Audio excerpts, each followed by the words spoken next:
brûlé, ouais. C'est-à-dire qu'ils sont passés par le balcon, c'est derrière. Oui. Ça fait comme ça. J'ai été comme un sourd. J'ai resté 3 semaines sans j'ai encore des volets à ce moment-là. Ils nous ont dit plus ou moins oui, mais ils ne savaient pas l'ampleur que ça allait prendre. Non, pas du tout. On a commencé avec la cave, le problème des caves. Je suis allée dimanche, c'est la cave que je prête à Madame Moine. Elle est dans un état impitoyable, énormément mouillé. Et, bon, j'ai un peu déjà fait un tri dans mes affaires et il y a beaucoup que je dois jeter. On avait une conversation avec M. Valentini. Il y avait Aurélie qui était et Sophie. Et j'avais dit, pour mettre tout court ce qu'on avait parlé, le problème des caves, que pour moi ça venait du terrasse où il y a en flamand dit du vieux, que quand l'eau, on voit vraiment que l'eau stagne, à un certain moment, quand l'eau s'appart, et puis tu peux aller dans les caves sont inondées. J'avais dit à M. Valentini que le problème, ça venait de là. Il a clairement dit, non, ça ne vient pas de là. Et puis, les caves, le fait qu'il y a de l'eau qui rentre, ça n'a pas une priorité. Et que c'est toujours la même chose qu'on a demandé à l'eau familiale que les caves devaient être vides. Mais écoute, ça fait 11 mois qu'on est plus loin, on vient à la fin des travaux, il y a le peintre qui est occupé, les gens ont besoin de leur cave. On voit que chez Mme Hanses, la cave était bourrée, tout a pris l'eau. Ce n'est pas quelque chose qu'on dit comme entrepreneur, ce n'est pas mon priorité. On peut donner une autre réponse aussi. Le jour même, il y a M. Chéry qui était venu, qui avait parlé avec M. Valentini. Et là, il m'a dit, voilà, M. Valentini est d'accord que le problème vient de là. Honnêtement, que j'avais encore dit 2 heures avant, qu'il venait là 3-4 fois et qu'il m'a vraiment dit non, non, non, non, non. Et que là, normalement, ce jour-là ou le jour après, qu'il devait mettre des tuyaux et que dévier l'eau pour plus loin, qu'il y a l'eau qui ne vient plus dans les caves. Ce n'était pas fait, que dimanche, il a plu une chance. Pas trop, mais les coins étaient quand même mouillés. Alors, moi, j'ai... Dans les caves? Dans les caves. Et je sais que Mme Frances a mis ses affaires dans l'autre cave. Mais l'autre cave, bon, le moindre qu'il pleut, il y a de l'eau qui rentre, il n'y a rien à faire. Le comportement de M. Valentini, ça ne me vient pas là, mais jusque là. C'est qu'il prend l'abus de son position d'entrepreneur. Et franchement, je commence à en avoir marre. Effectivement, M. Chéry et moi-même, j'ai renforcé le courrier de M. Chéry, pour M. Valentini. On a exigé que ce soit fait et effectivement, ça n'a pas été fait. Ça n'a pas été fait.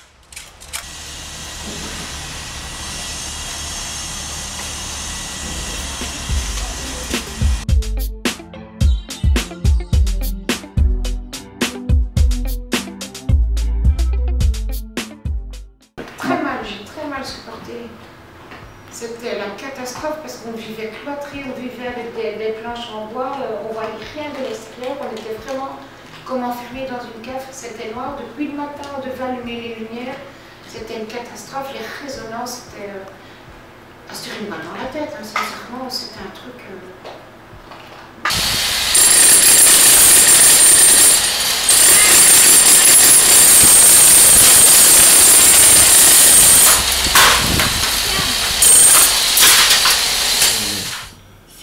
Atroce.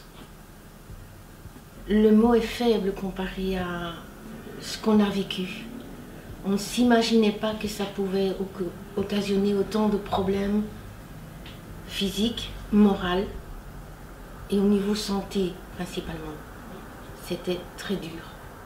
Insupportable. Insupportable. Donc je sais pas, je raconte bien un temps, mais quand je rentrais le soir, oh, c'est ça. Ça tremblait, c'est bien simple. Oh. Ah oui, mais c'était insupportable, c'était trop bon. Je m'en souviendrai, horrible. Et quand ils ont cassé, après là, ils ont commencé à pas l'intérieur après. Quand ils ont cassé le mur là, dans la cuisine là, mettre les gaines dedans. Ça, c'était affreux. Hein.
Au 11 septembre.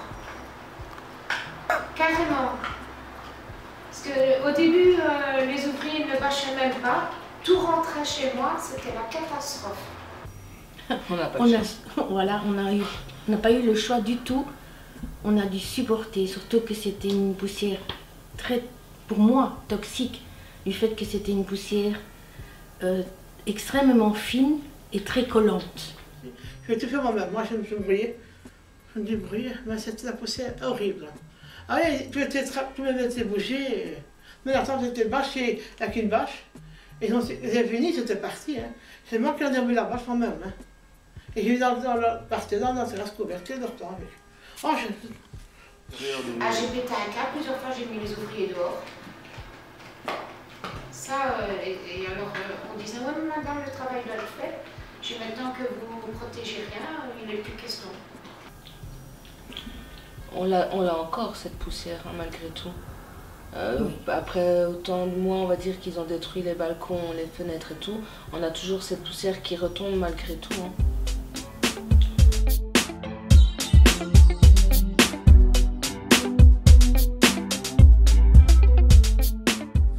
Moi, j'ai mis des ouvriers l'année passée. Les ouvriers ont fait ça, ils ont remis en place après. Ah, moi, j'ai pas pris les ouvriers. Ils ont été corrects avec moi et tout. Moi, pas de problème avec eux. Ils ont été très polis, très gentils. Ça, j'ai pas eu de problème. On nous demandait une aide, mais moi, comme mes meubles, certains meubles, on ne savait pas les bouger parce qu'ils étaient trop lourds. Je faisais ça avec les ouvriers quand ils étaient dans la pièce. J'ai eu 2 ouvriers super gentils, mais ils sont plus sur le chantier et c'est bien dommage. On devait un tout petit peu frotter la manche à l'ouvrier, aux ouvriers, pouvoir déplacer les meubles, les centraliser au niveau de la pièce pour qu'ils puissent travailler autour. Donc le soir, il fallait redéplacer les meubles. Ça, c'était nous autres parce que eux, ils partaient à 4 heures, ils étaient partis. Donc nous autres, on devait redéplacer les meubles pour qu'elles puissent dormir.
Quelque chose qui a manqué, c'est d'avoir de l'aide. Oui, absolument. Ça c'est quelque chose qu'on n'a jamais... Allez, on nous a dit oui, on va mettre pour le nettoyage, on va mettre de l'aide. Il y a eu personne. Personne de personne. Personne de chez personne. Une équipe de nettoyage, on n'y a jamais rien vu. Sauf M. Blicky, quand on a vraiment insisté, il est venu un peu nous aider, mais c'était un peu trop tard parce que quand on attendait depuis un certain temps, on nettoyait nous-mêmes. Ils auraient dû tout le temps nettoyer, toujours avoir ce torchon, cette raclette, et toutes les 5 minutes passer pour pouvoir avoir un minimum d'hygiène, de pouvoir vivre là-dedans, c'est impossible. Ok, donc moi à ce stade, je ne peux rien dire de plus. J'entends que par rapport au nettoyage, effectivement, il n'y a pas eu l'aide qu'il fallait. Donc il y a... Ça c'est depuis le début. Bah, bon, au niveau aide pour déménagement, il y a quand même eu un peu d'aide. Ben, le déménagement, oui, hein, moi je n'ai pas bougé. Hein. Non, mais déplacer des trucs, il y a eu un peu La d'aide. machine est lavée, tout ça, moi c'est pas moi qui ai déplacé, ça je sais pas. Ce que j'ai déplacé la première fois, c'est parce que moi j'ai voulu le déplacer. Non, mais sinon, il y a quand même eu de l'aide pour déménager. Si, pour remettre mon lit en C'est au place. niveau du nettoyage qu'il n'y a pas eu d'aide. Voilà, pas suffisant.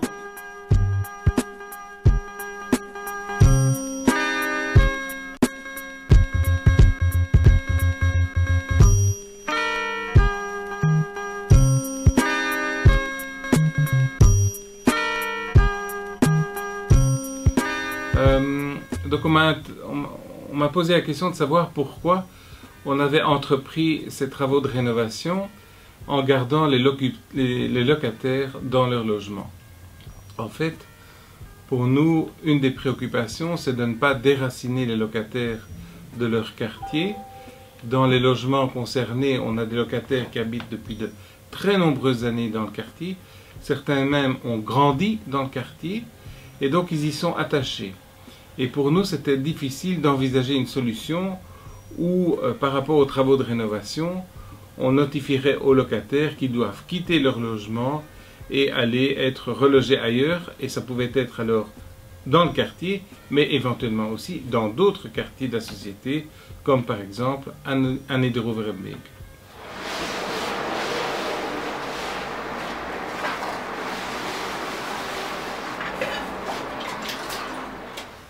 Donc on a pris le principe de se dire, tiens, c'est important de garder les locataires dans les logements. C'est une façon de les respecter, de respecter leur histoire, et aussi de respecter toutes les relations qui existent entre eux, en termes de cohésion sociale, d'entraide, d'amitié. Et ça, c'était le leitmotiv finalement de la décision du Home familial bruxellois, c'est de se dire, essayons de rénover ce bâtiment en gardant les locataires dans leur logement. C'est un risque qu'on va prendre, mais l'enjeu du respect de leur histoire dans le quartier et l'enjeu également de la cohésion sociale, de toute cette tissu de relations qui ont été établis entre eux et aussi par rapport à la maison de quartier, à l'environnement, c'est important à préserver, et donc c'est ça qui a justifié notre choix et notre décision.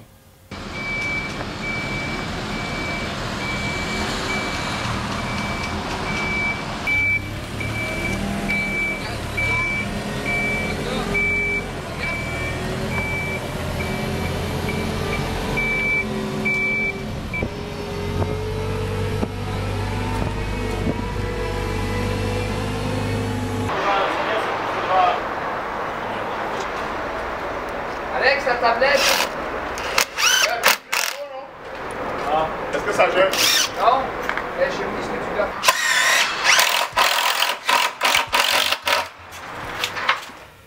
Alors au départ, on a été très confiant puisque l'entrepreneur, on avait vu l'entrepreneur dans le cadre d'une procédure de marché public mais négociée, donc on avait repointé avec l'entrepreneur tous les postes du chantier, toute l'organisation du chantier, à tel point que l'entrepreneur a accepté de réduire le délai initial du chantier, qui était prévu d'1 an et demi, et de le ramener à 1 année, à 12 mois. Donc on s'est dit que là, c'était une bonne nouvelle pour les locataires, puisqu'on allait raccourcir le temps des travaux, et donc leur inconfort. Donc c'était une bonne nouvelle.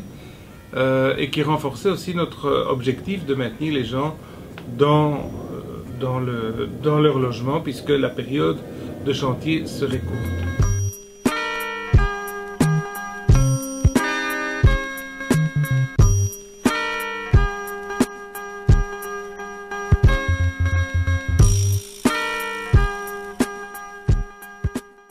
Et là, malheureusement, on est confronté à l'organisation d'un chantier régi par les marchés publics.